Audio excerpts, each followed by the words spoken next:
Dhaval, and I'm a student associate at the MSU Leadership Institute, and we are proud to be a program of ASMSU. Our mission is to inspire MSU students to be catalysts for positive change. And one way we did that last night was through a lecture by Paul Schmitz, who spoke about building leadership from the community up. If you missed that, you can come to our event tonight. We're screening a film called American Teacher at 7 p.m. in the Procrastinator. I'll now hand it over to Eric for the rules and regulations of the debate. Thank you, Dhaval. So Dhaval and I will be serving as the moderators for the debate. We also have other members of the LI staff and ASMSU assisting us in this endeavor, and I'd like to thank them for their help. And I now cover the questioning procedures for the debate. We will be asking questions to a specific candidate. That candidate will be given 1 minute to respond and answer the question. All opposing candidates will be given 30 seconds to respond to that question, and then the initial candidate will be given 30 seconds of rebuttal time. So with that said, I think we're ready to move into the first round of questioning. And I'll introduce the candidates real quick. We will be giving them the opportunity to give an opening statement.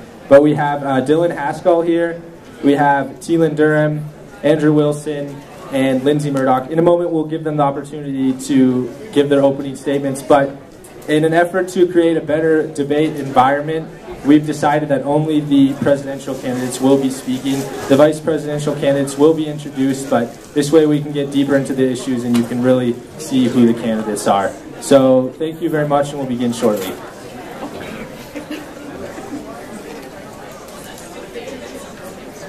You want to announce that?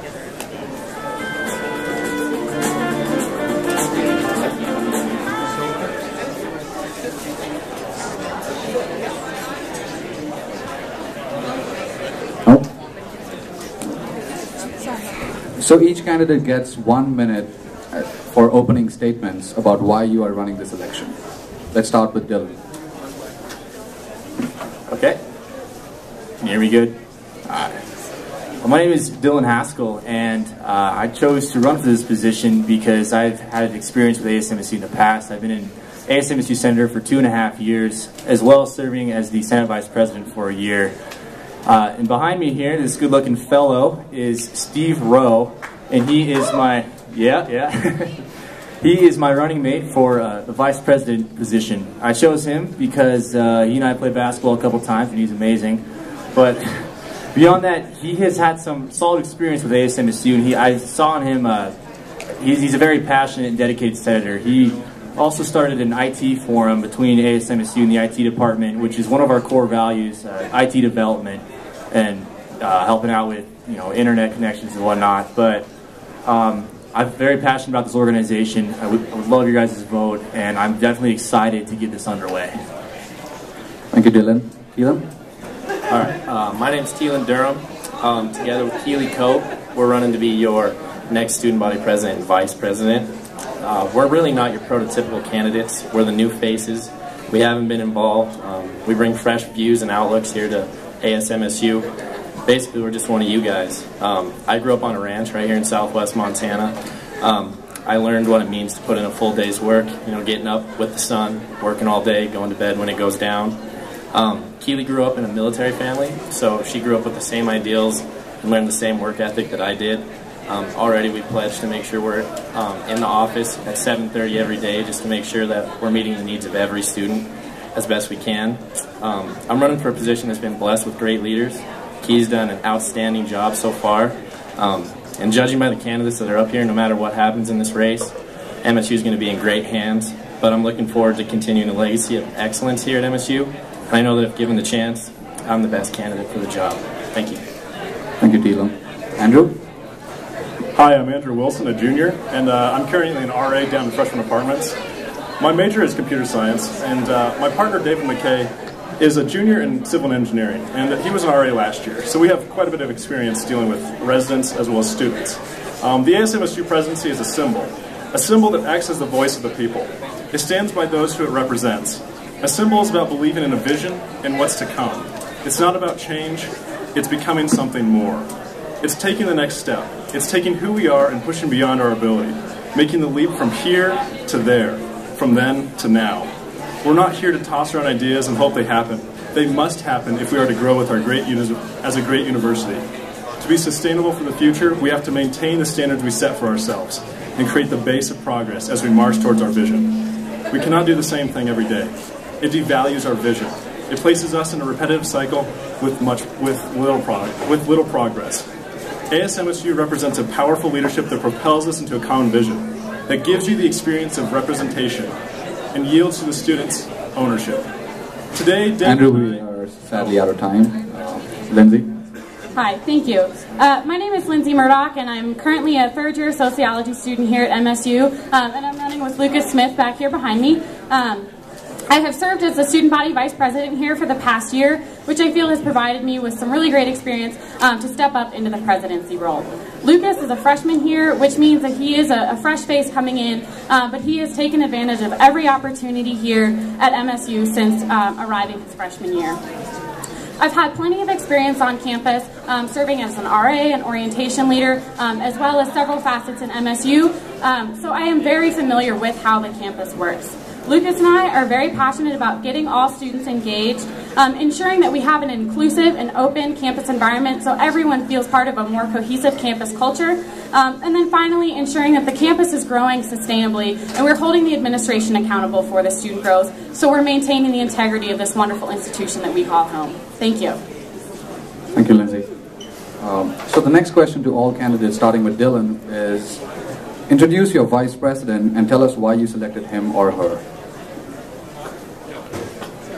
Can I just do that? Tell why. Okay, well, like I said before, I see in Stephen someone who is definitely passionate and dedicated to this organization and to this campus. Stephen is someone that's a well-rounded, sociable, and down-to-earth individual, and I believe that he's well-connected with the common student. Common student meaning someone who isn't hyper-involved with campus, people that, honestly, ASMSU needs to reach out to. I feel like that is one of Stephen's strengths. I feel like he's the type of individual that I could walk around on campus with and just talk to students and have down-to-earth conversations with them, and then to express our ideas and to get feedback from them. And I believe that's someone that you need in this type of a position for sure. I think that other candidates that are lacking in these types of experiences are going to have a lot of difficulty being the vice president. Thank you. Next we'll hear from Teelan. All right, so I chose Keely. We're kind of new friends. I just got to know her. Keely grew up in a military family, as I said before, and I've seen her work ethic. I know how hard she works. She pays her own way through school. As far as my close friends go, I've never met someone who works as hard as Keely does. She's lived all over the world, which helps a lot where I'm lacking because I haven't got to travel as much as she has. So she brings a great cross-cultural dimension to this position that I don't have. And I know that as your vice president, she'll do everything that she can to make sure ASMSU is on the right road and helping you guys succeed. Thank you. Next we'll hear from Andrew. David is a dedicated, determined student who works incredibly hard at producing the results he's looking for. Every single one of his classes he gets an A in or a B in because he believes in effective and promising leadership. He believes in being a hardworking and determined student. He believes in making the change that's necessary for to happen. He has such ability in creating friends and establishing long-term relationships that the reason I picked him is because he's a great friend and he knows how to get things done. Thank you. Next we'll hear from Lindsay. Thank you. So part of the reason I chose Lucas is because I wanted to have the most dynamic team going into this election. Having Lucas be new on campus provides me with someone who is fresh and new to all of these experiences, and then he's also not only new but has produced so many results within just being here for a semester. Just last semester he co-authored a bill that got passed through our Senate to help fund more of the marching band. He is already the RHA president. He's helped to reorganize the network of environmentally conscious organizations to make it more successful. He's working on a green test floor within the residence hall so that way we can have a living learning community focused on sustainability. He's a member of the President's Commission on Substance Abuse. He's helped to work on some of our ASMSU bylaws. and is working on getting some sustainable food programs here in the dining halls with Dean Williamson. So not only is he brand new, but he's committed to getting effective results that will work for the students. Okay, thank you very much, candidates. We'll be now moving into the specific questions, and this first question will go to Thielen. And so Thielen, you will be given 1 minute to answer the question. All other candidates will be given 30 seconds, and then you will be given another 30 seconds to respond at the end. Okay, so on the upcoming ballot for the final vote, there is a referendum to increase the student fee by $3.10. This fee would support registered student clubs and their activities. Currently, the fee is $3.10, so it would be doubled. Would you support this fee? Why or why not? All right, so this is kind of a new thing to me. I wasn't aware of it for a while until just recently. For me, any type of increase in student fees is something that needs to be looked at very seriously, seeing as how I also pay for my own school through student loans, and Keely pays for her own school just through working. $3.10 increase is something that I would support, because I know that it goes to something that's going to help the students here succeed in everything that they're going after. As long as that money goes to something that is important and helps students succeed, I'm all for it. Awesome. Thanks so much. All right, Andrew, you have 30 seconds to respond. All right. The proposed increase is not a large amount per student. $3.10 per student is not likely to have a negative impact on anyone. That being said, we must truly look how the current $3.10 per student is being used. If every student is paying this fee, every student should be able to see a tangible representation of their contribution. Fiscal responsibility means managing the funding you currently have and making it cover the areas that you need it. Sometimes this may involve an honest but unpopular evaluation of what funds best represent the students, but this is a necessary aspect of sustainability. Thank you. Okay, thank you, Andrew. Next we'll hear from Lindsay. Thank you. So as a member of the statewide affordability task force, I'm always sensitive when it comes to increasing student fees or tuition. That being said, I think if we are going to increase student fees, we must do so in a way that's in line with the mission of the university. The current strategic plan has us doubling the amount of student clubs we have on campus, and so we need to be able to put our money where our mouth is. So if this is going to enable students to get the most bang for their buck and they vote for it, then I'm all for it and all for supporting that. Okay. Thank you. Thank you. And lastly, we'll hear from Dylan. Thanks. I agree with Lindsay on a lot of her points there. I do believe that it is important for us to, if we want to increase engagement, we need to have this fee increased. But I would urge that we move forward with caution in the future. When we start raising fees by $3 a pop over and over and over, that adds up over time. And one of Steve and my fundamental core values is financial responsibility. We need to make sure that that is happening every step of the way with this fee increase. Okay, thank you, Dylan. And Thielen, you have 30 seconds to add anything you would like to add. Okay, I totally agree with what all the other candidates brought up. They're great points. And the fee increase does add up, and it's something that every time it's proposed is a serious thing and needs to be looked at. I agree with Lindsay when she said we need to put our money where our mouth is. That's serious, and what it is what you guys need and what you guys want. And I just want to make sure that everybody knows that if there's something that you guys need to see done, that you can come to us and ask us, because our door is always open. Thank you. Lindsay, this next question is for you. How will you plan to enforce the smoking ban on campus? And just so everyone knows, the ban is already in place, but many students are not abiding by the rules. Thank you. So I think that this would include a lot of working with different stakeholders on campus to ensure that no student or staff or faculty member is being disenfranchised by the ban. I think that we could increase some signage across campus. If any of you have ever been to U of M, they have really great signage all around the border of the university where the boundary lies for the smoke-free area. So I think if we could increase signage and raise more awareness around where the boundaries are, that way we could help students, faculty, and staff members all to know where they can go to smoke. And then I also think that we need to just have a culture of respect and a culture of support for these students, so that way in helping to enforce the ban, we're not making students feel shameful for smoking, but rather just encouraging them to smoke in an area that's respectful for all of our students and everyone who's on campus. Thank you. Thank you. Andrew, you have 30 seconds. All right. I think the smoking ban is a good progressive movement that happened on this campus. I personally appreciate that, being able to walk on campus without being walking through like cigarette smoke. But the way the interaction has occurred with the smokers hasn't exactly been optimal. It was originally supposed to be student enforced, but I didn't think that really worked out very well. It's like ignoring an entire population of campus, and we can't let that happen. So I think that if we created areas where they could smoke that's not terribly inconvenient, but wouldn't impose on others, would really amend that. Thank you. Teelan? I agree with the ban on smoking in certain areas of campus. I do agree that there needs to be areas where they can smoke that are easily accessible and not totally out of the way. I grew up in a family full of smokers, so I know how harmful secondhand smoke is. So for me, it's really great not to have it around. I think that putting the information out there to really educate people about the harms of secondhand smoke is very important.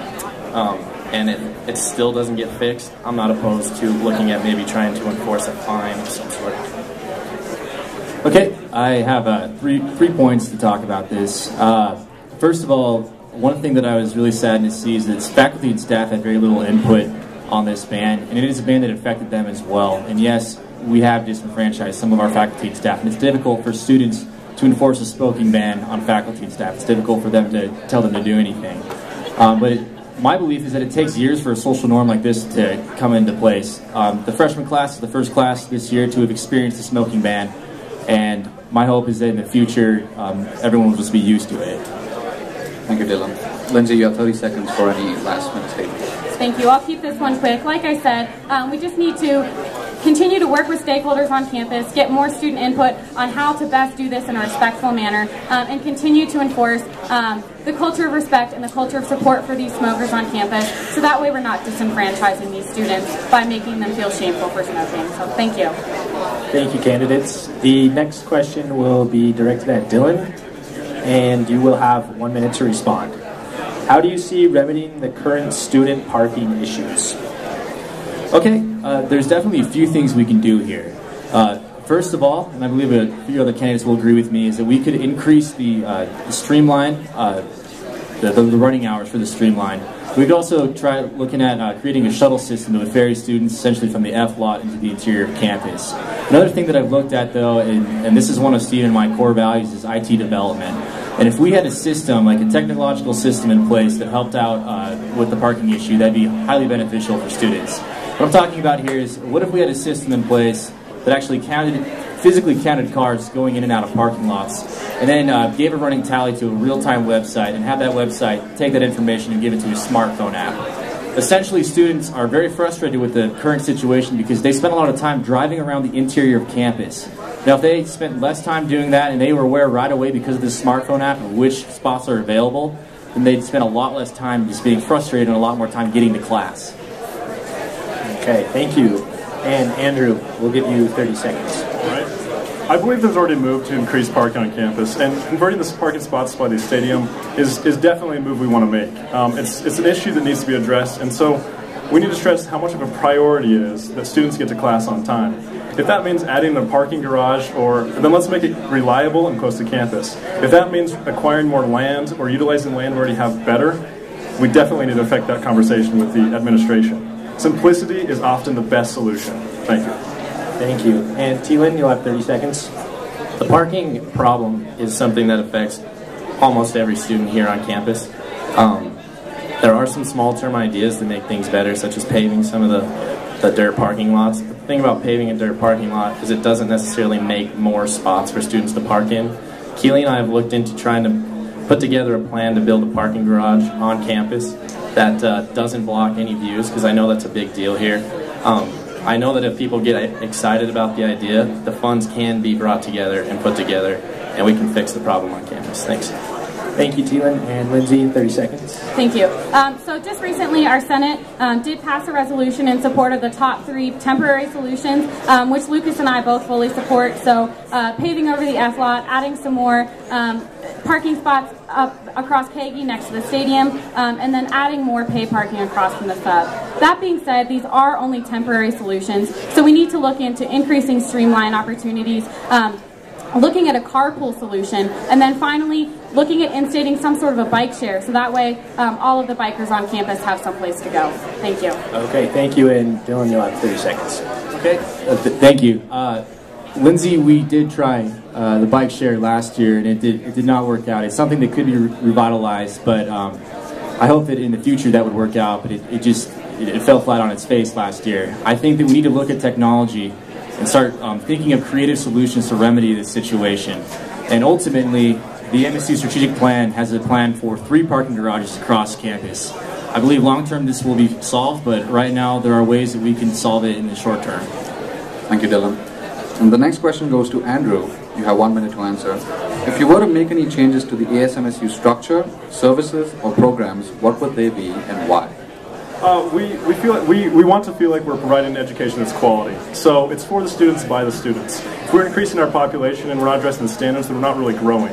So what we're trying to address right here is seeing where we're measuring, where we are, and where we can go, and see how far we went. If you can't measure that growth, then there is no growth. So the current standards we'd like to do in ASMSU is increase the focus on students and the vision of ASMSU to show what it really stands for. We want focus committees only dealing with 1 to 2 activities per year. Forums once a month for students to voice opinions. We'd like to have these weekly visions from senators and students of where ASMSU needs to be. And that way, when they tell us their vision, we can actually implement that vision and integrate the students in every decision-making process. We'd like to have expand our talks with Res Life to establish a greater voice for the campus who are the new students, who are the future students who will come to MSU, and they want to have a campus that's for them. And if we can't talk to them, and if we can't implement our legislation, then we're not agreeing with that. Thank you. Dylan, you have 30 seconds. Okay, I believe that one of the weaknesses that ASMSU has had in the past couple of administrations has actually been its ability to reach out to common students. I believe that we have a strong relationship right now with the administration, but something we need to focus on in the near future is actually reaching out to ordinary students who aren't aware of what's going on campus, and we need to be telling them constantly about what's happening. Steven and I want to actually be going up to students here in the cafeteria, here on the mall, and talking to them about what is happening inside ASMSU. Thank you. Lindsay? So a few things that really hinder ASMSU is constant turnover, and so we're hoping to increase the amount of younger students that we have coming into the organization that can provide more continuity. Beyond that, we're looking at expanding the late night position to be a full year-round position rather than just a 10-month, so we can continue providing that service for students 12 months in the year, so that way they are not driving drunk or coming home late from the bars at night. Also, increasing the number of student associates we have in a couple different programs will allow for more student positions. Thank you. Thank you, Lindsay. Keelan? With the ASMSU programs, what Lindsay hit on the constant turnover, that makes me believe that anything that we do while we're in office for programs needs to be sustainable. The Champ Change program here at MSU is a great idea that needs to be completely revamped. I've been in touch with Town and Country Foods, trying to set up an idea where the more events you go to, the more Champ Change you earn. You can go over to Town and Country Foods, get your groceries for the week. It's a great idea, and I hope that if I get into office that we can keep pushing that. Thanks. Thank you. Andrew, you have 30 seconds for any closing statements. All right, thank you. I'd just like to say that I agree with everyone who spoke. In 1 year, we'd like to transfer ASMSU to focused, cooperative, and competitive academic and interactive government that affects the MSU leadership and the goals they set. It acts as a visible government through outreach to all students and as a liaison between the Montana legislature and our university. We plan on creating efficient committees that deal with 1 to 2 activities per year, on renewing the cooperative power between the residence halls and ASMSU, and dealing with the heart of the issues that students face every day. When next you hear about ASMSU, the first thing we hope you think is, that's a leadership that believes in me. That inspires me to be greater. Thank you. Okay, thank you very much. I just wanted to remind everyone that if you have any questions you would like to ask the candidates, please fill out these yellow sheets and bring them to our table over here. We'll get them sorted and then you'll have the opportunity to ask your questions. So thank you. We'll now move into the final question from the panel. And for this question, everyone will be given a minute to respond. And we will start with Lindsay. And you will be the president during our first year of engaged leadership. How will you use your position to promote leadership to all students on campus? Yep, I think this is a great opportunity for us to increase outreach to all of those students who are already leaders, be that through being the president of the Tactical Action Gaming Club or being a TA and leading students in a class discussion. So the Year of Engaged Leadership, this president position should really serve as a person who is engaging and empowering other students.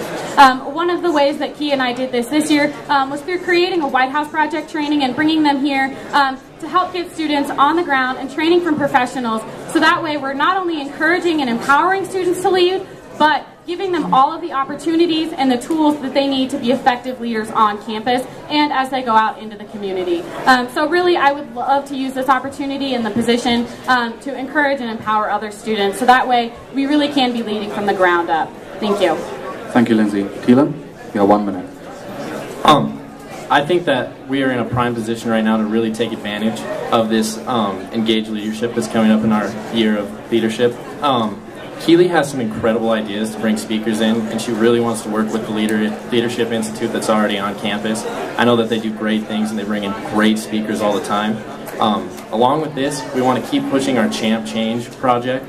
The more people that can get interested in going to these events, the better they'll be in learning how to become leaders in the future, and that'll make MSU better equipped to make sure that the kids that graduate from MSU go on to be great leaders in the world today, like I know they can be. Thank you. Thank you, Teelan. And now we'll hear from Andrew. Right. The responsibilities I see in the job really come down to making the decisions. You know, it's in the office, it's providing a fun, interactive component to feel like they're engaged in what really matters. I stick with the convictions, and I feel like when those traits are shown, people are bound to follow. We need students to have a voice, and we need students to feel like their voice matters. So the most important thing is to build a why, a how, and a what. We'd like to cut out the ineffective programs and design student to Senate talks, because I feel like the students really don't have a voice in the Senate. So cutting down those committees really means honing down to one activity so they can focus and better improve.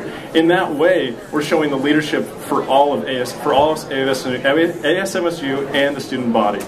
So we really feel like if we can provide these activities, if we can provide these programs and these opportunities for students that are of excellence standard, then we can provide the leadership and the continued success of ASMSU. Thank you. Thank you, Andrew. And just as a reminder to the audience, the question that the candidates are answering is, you will be president during our first year of engaged leadership. How will you use your position to promote leadership to all students on campus? And lastly, we'll hear from Dylan. Okay, thank you. Once again, I feel like one of the strengths of the past couple of administrations has been how it has worked with the university administration, but one of the weaknesses from what I've seen has how has ASMSU related to the common students. Something we see from that is voter turnout. It's very poor. Students oftentimes don't vote simply because they don't know why they should vote and they don't know what they're going to benefit from it. Something that I want to see, and one thing we've got to keep in mind, is that engagement is more than just being involved in a club. Engagement is being involved with research, with the Bozeman community. There's so many other opportunities out there for students. What I'd like to do is create engagement ambassadors, and I think that's something Kia has worked on in the past, through the Office of Activities and Engagement, that would promote engagement with incoming freshmen, and they would sit down with them and they talk with them about their ideas, and hopefully get them involved with different activities and help them build a resume, so when they go out into the world, they've already built the skills necessary to be successful in a career. Okay, thank you, Dylan, and thank you to all the candidates. We are about to begin the audience question portion of the debate. Before we do so, we're just going to quickly switch out the memory chip on our